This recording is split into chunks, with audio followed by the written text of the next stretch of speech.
What do you think is going to happen going forward in terms of these different kinds of institutions which are going to do different things?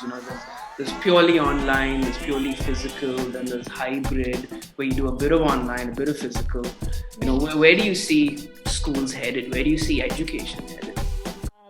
Here's my guess. I mean, the way I see parents responding to a few things, children responding to a few things. I think good news is the last 3 4 years, the idea and concept of communities have picked up, which is I think was a good prelude to what we're facing today. People started thinking, okay, there's something called a community, which is a third space, which is neither school nor home. They started understanding the concept of a third space.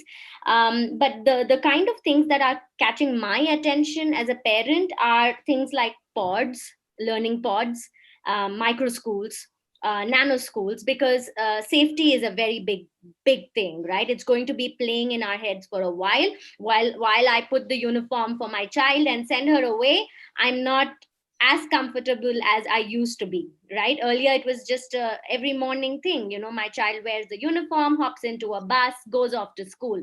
It's no more like that. So I think learning pods will pick up. I think tutor based schooling along with a social interaction with many other pods will pick up.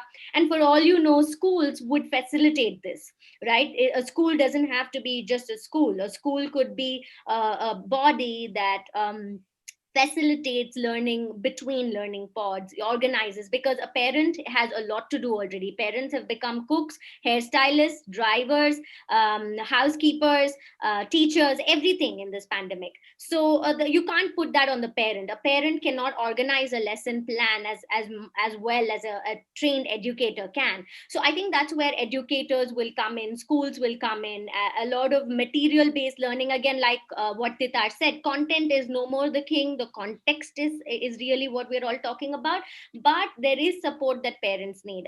One model that has been working is with school guidance. How can we do our learning pod with a school's material, your standard curriculum? How can parents be involved in the whole thing? So a couple of things that I see a trend in many countries is learning pods are picking up, nano schools are picking up, flipped classrooms are picking up, where you only meet about a certain assignment, about a certain implementation based thing, but you will learn online. Your cognitive input is going to be online. So that's a blended learning or a flipped classroom model which would pick up. But eventually what I personally feel is this is a model that I have I've gone back to multiple times when I create learning modules, and my colleague Nina here knows about it. So we follow something called the ages, which is a model that David Rock developed long ago. So it still holds very good, where we get the attention of the child, we generate a certain insight, we make sure there's emotional cementing to the whole piece through an experience, and we space it out. I think that's what's going to work. So that's what ages stands for. You all can go look it up online. It's a model that has worked wonders more from a neuroscience perspective as well. And I think that's what, be it schools, nano schools, homeschooling, outschooling, I mean, whatever you want to call it, I think we need to make sure we have the child on board. We need to make sure that there is emotional cementing to a certain concept, and we need to make sure it's spaced out. So as long as that's followed, I think education will happen anywhere. So I really don't know, Ryan, which way it's going to go, but I know that parents cannot do it independently. I know that it cannot be independently schools. It will have to be everyone coming together. Yeah. Yeah, that's it's really interesting. So, obviously parents have a very good idea of Yeah. what kind of an education they want for their child, Yeah. right? And then you've got all of these different institutes, from the very small, the micro schools, the nano schools, all the way to your schools that have like 4,000 students, right?